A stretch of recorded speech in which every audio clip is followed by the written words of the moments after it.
Hey, welcome to my vlog on our trip to St. Lucia.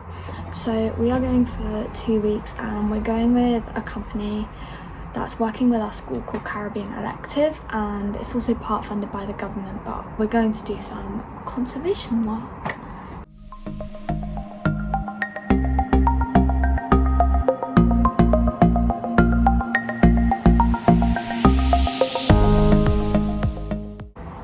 So travel is one of the big contributors to climate change and is not great for the environment.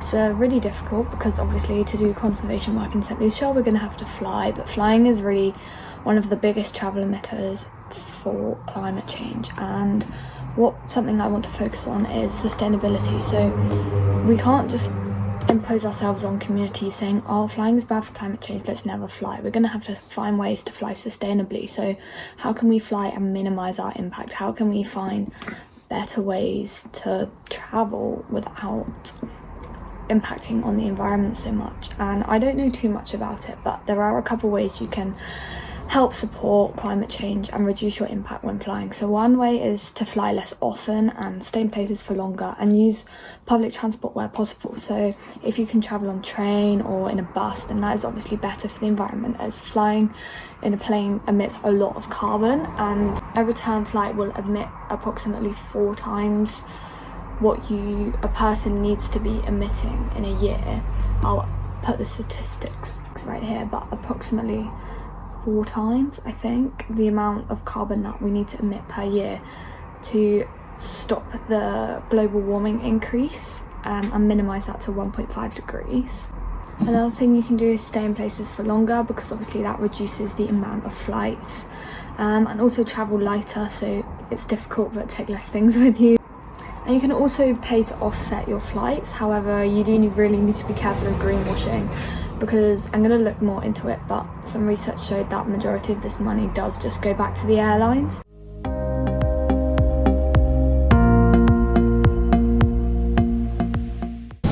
We made it! Yay!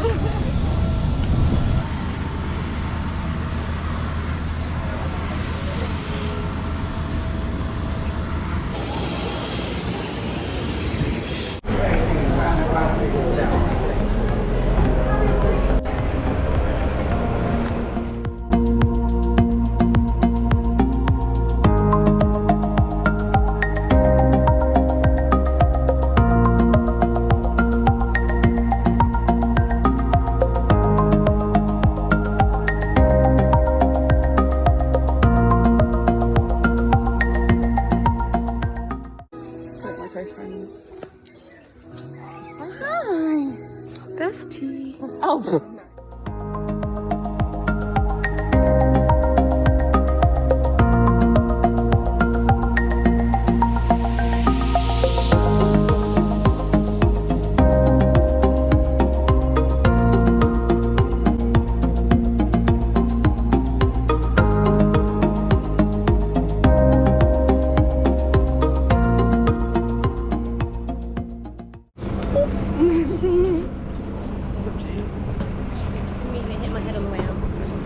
Turtles are really important in marine environments. There's lots of different species, but there are 3 main ones in St. Lucia, which is the leatherback, the hawksbill and the green turtle.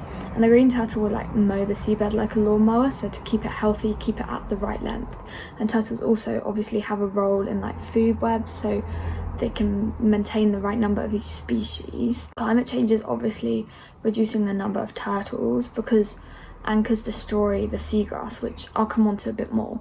But this reduces then the food available for the turtles, and they're trying to build basically a massive cruise ship destination in the south of St. Lucia, which will destroy a massive coral reef and sea grass meadow, which is a massive habitat for the turtles, and will ultimately reduce the turtle population by destroying the habitat.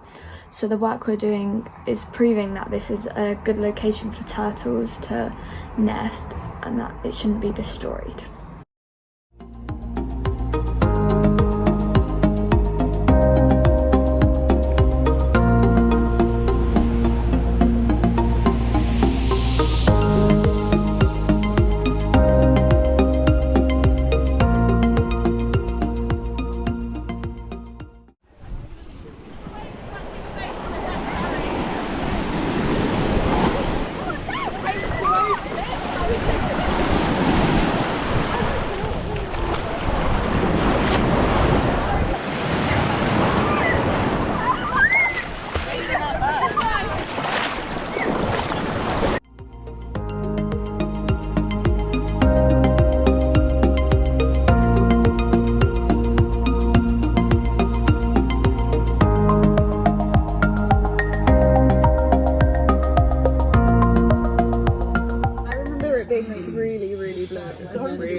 slowly faded.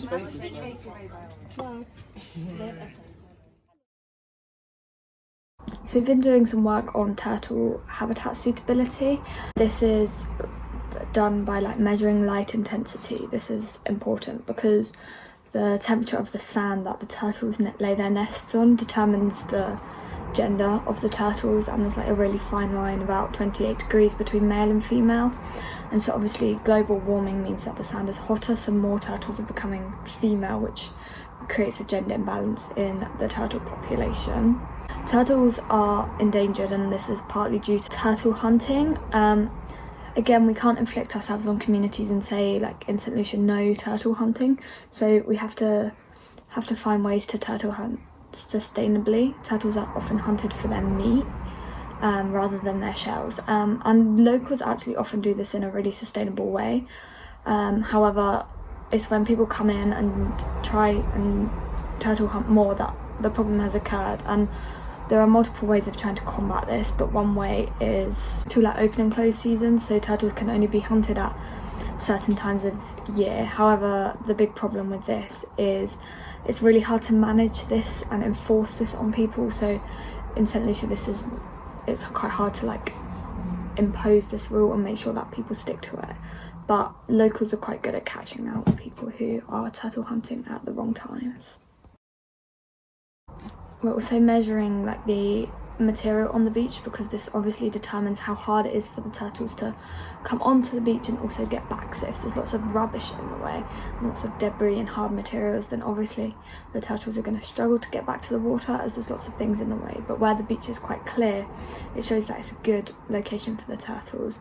And although we're not meant to touch turtles, this research can show that when a nest is found and it's in a really difficult place, the researchers in St Lucia can actually move the turtle nest to give it a better chance at life, which will increase the turtle population and stop it being destroyed.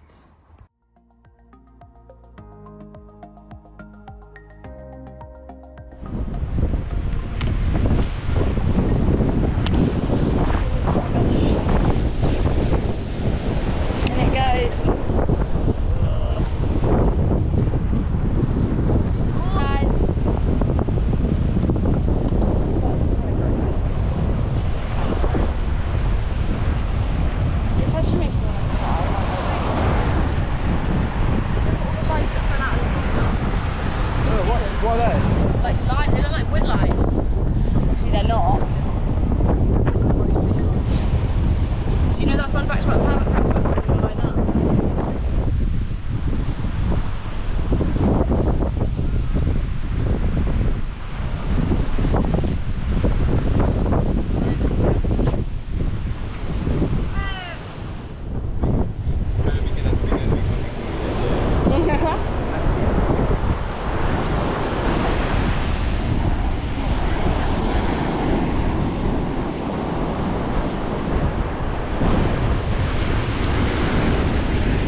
This is how we did that hill. We're going to go on another one.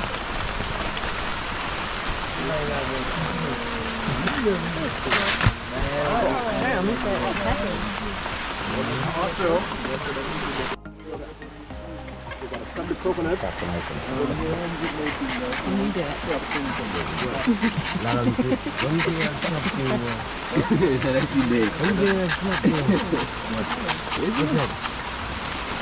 And then some of the coconuts get very hard, so you gotta.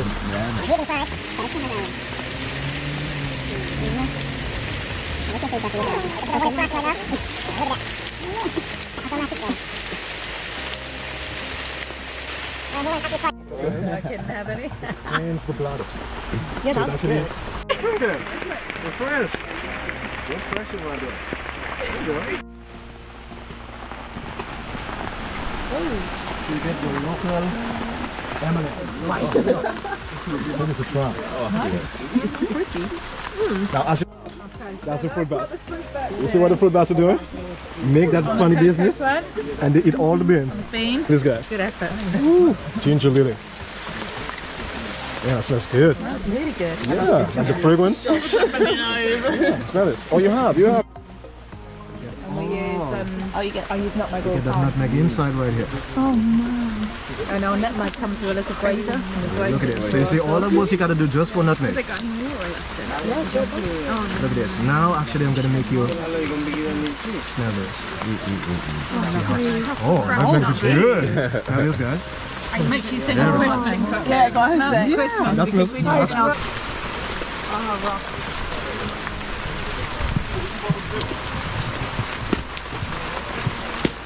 When we do have a machete, we're gonna crack it like this. And we're gonna open it. Oh damn, the gold gun. And I have a lot of power to do this. So you gotta crack the coconut.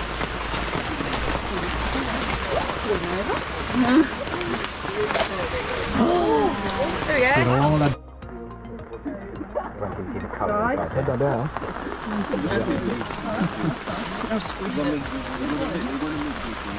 Grab this right there. Oh wow.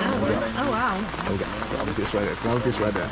See how good it is. There you go. Emma, have you smelt the lime? This right there. Pretty sour. Can I make marmalade out of this? Can I make marmalade out of that? Yeah. This is sour. It's a bit sour. I took way too big of a bite of that. Damn, that hits you right back Try this, here. man. Try this. Yeah. Very sour. Oh, that'd make a really good Let me marmalade get another though. one. Damn, bro. Just give that a try. You're gonna see how good that is. Just sour, but really good. That goes right up here. That is the Right into the zone. I'm eating so well. nice. So what you do, you just peel off. Go here like this. Oh, there you go. Amazing, amazing. So you just go in here. I feel. There it is. And break that here. So you can see we have the seeds inside. You can see all the black stuff. You just go ahead. Very crunchy, very sweet one. Try one. Yeah, try this. Oh, there you go, guys. There you go. What's it like? Very sweet in there. Good. Sweet. Like this one, you're just gonna take that off. I'll add the details above, but basically the beans are fermented, dried, danced on, and then roasted in a really special way before the chocolate is made. As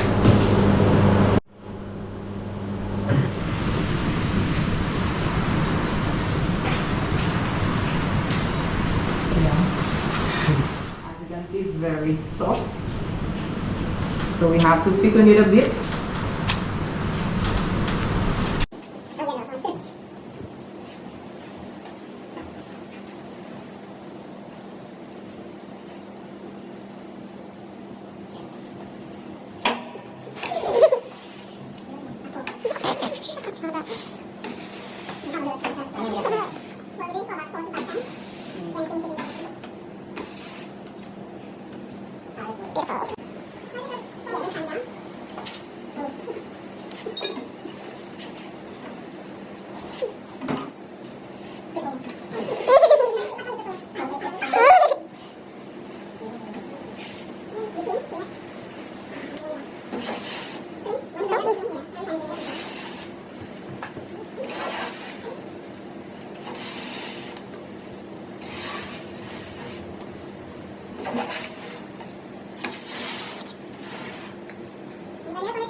Horrible. And the thing is,